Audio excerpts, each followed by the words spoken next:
Ellie Goulding, Lights from 101.5 The Hawk. It's 9:30. I'm Darcy D. And joining you and I this morning in studio is author Catherine Wilcoxon. And as we mentioned, Catherine, it's a sort of a difficult one to... it's not Wilcox. It's not Wilson. Wilcoxon. Absolutely. That's right. And along with her husband, Paul, you folks are on vacation. And you're also the author of The Adventures of Captain Heman Kenny and Lady Catherine, 1833 to 1917. And you're on a book tour of Nova Scotia, and you've been doing that since June. So first of all, welcome. And how's the tour in Nova Scotia been going? Oh, the tour has been wonderful. My husband, Paul, and I have been in Nova Scotia since the 1st of June, and we started our tour in Sheet Harbor, where the book takes place, and I taught the grade 7 and 8th graders at the high school, and then I was in the library there in Sheet Harbor for a presentation, and I also went to a presentation in Musquodoboit Harbor. After that, I was invited to come to the university at Mount St. Vincent for a class on area authors. Oh, nice. And I really enjoyed that. And then we went to the Tall Ships in Halifax. We were at the Maritime Museum of the Atlantic. And then we followed the Tall Ships down to Lunenburg to the Fishermen's Museum. After that, we were in Digby for the Scallop Day festivals. And then I went to Weymouth, where I was in the library there as well. And then I had a very interesting experience with the Bluegrass Festival at Kemp Shore. And the music and the people there were just wonderful.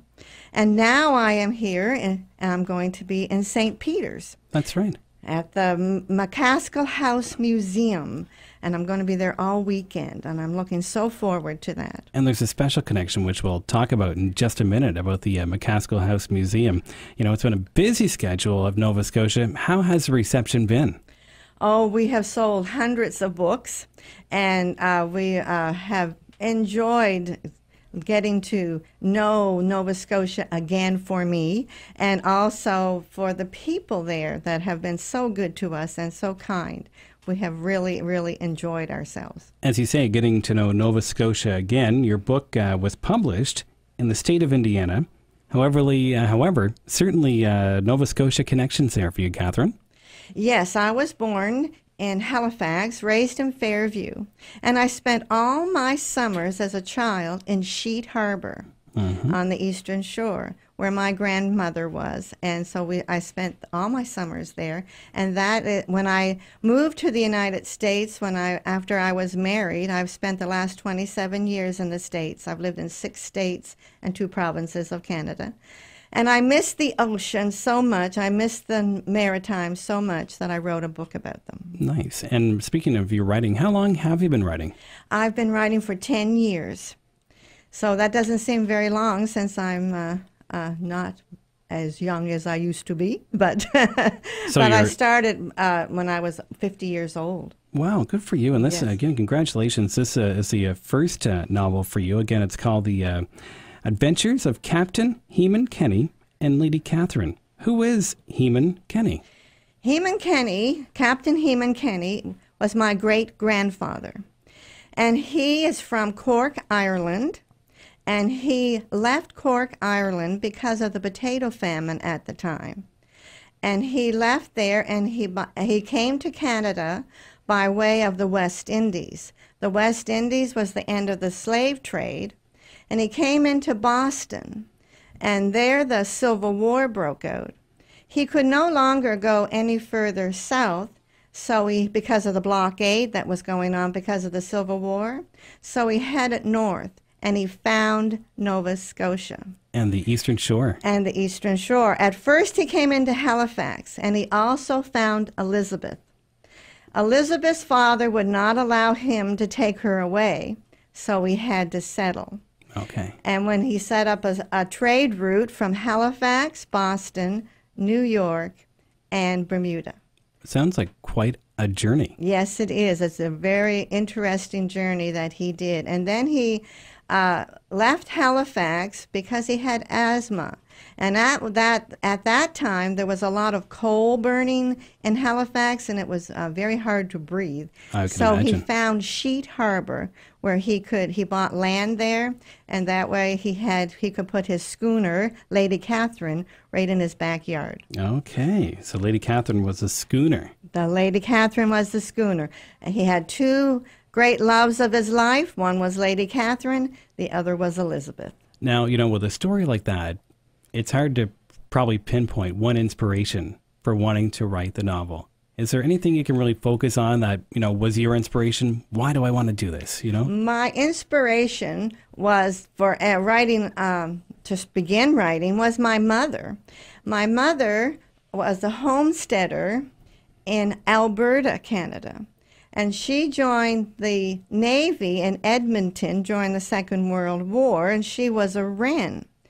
And you know how we always, sometimes you hear people say that maybe at a funeral that you had wished we would have asked these questions before they actually passed? Absolutely. Well, I didn't want that to happen to me, and my mother came to visit me from Nova Scotia to Louisiana for a winter. And I sat my mother down every day and interviewed her. The first question I asked was, tell me all about your grandparents. And then we went up to the actual day that she was there. And that book that I wrote then was exactly what she told me. And they made great Christmas presents for the family. But halfway through that project, I began to write. Was able to do the writing. By the end of the book, I was a writer. After it was finished, I said, now what am I going to write? Little House on the Prairie was already done. My father's side of the family was from here in Nova Scotia. They were lighthouse keepers and schooner captains. And I said, that is what I want to write about. And Nice. that's when I started to do the research for this novel. And, you speak about Nova Scotia connections. We spoke about, the Eastern Shore, Sheet Harbor, Musquodoboit area, of course, where that correlates with the book. But you're here for a visit to St. Peter's this weekend for some presentations. And there's also some connections there. Yes, there is. My book has a picture. The cover of it has a schooner on it. And my publisher from Indiana sent me this cover picture, and as soon as I saw it, I said, that is it. That is the picture I need. And I told them before that they could not use the blue nose, even though the blue nose is exactly what I wanted. But I just found out recently that the book cover is actually a McCaskill picture. Oh, wow. And I didn't know that. They didn't tell me that. And it is the blue nose. Oh, my goodness. Yes. So I'm so excited that I can go back to the States and actually tell them that it is the blue nose. It is, in fact. And on the front of my book. And we talk about those McCaskill connections, and that's exactly where you're going to be this week in the McCaskill House Museum in St. Peter's.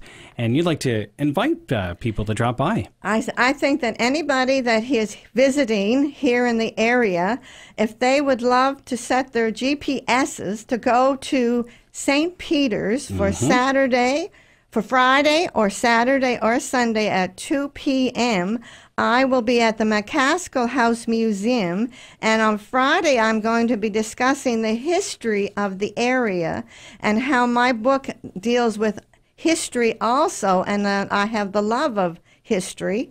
And Saturday I'm going to be talking about Wallace McCaskill and how he affected my life even as a child.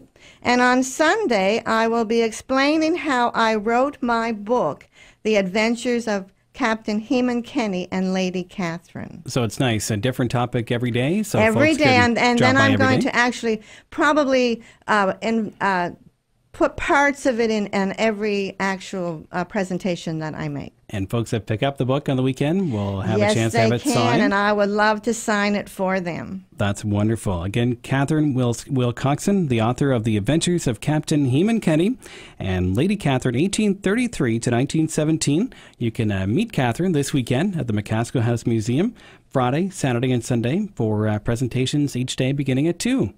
Thank you very much. You're quite welcome. Enjoy the rest of your visit to Cape Breton and Nova Scotia. Thank you.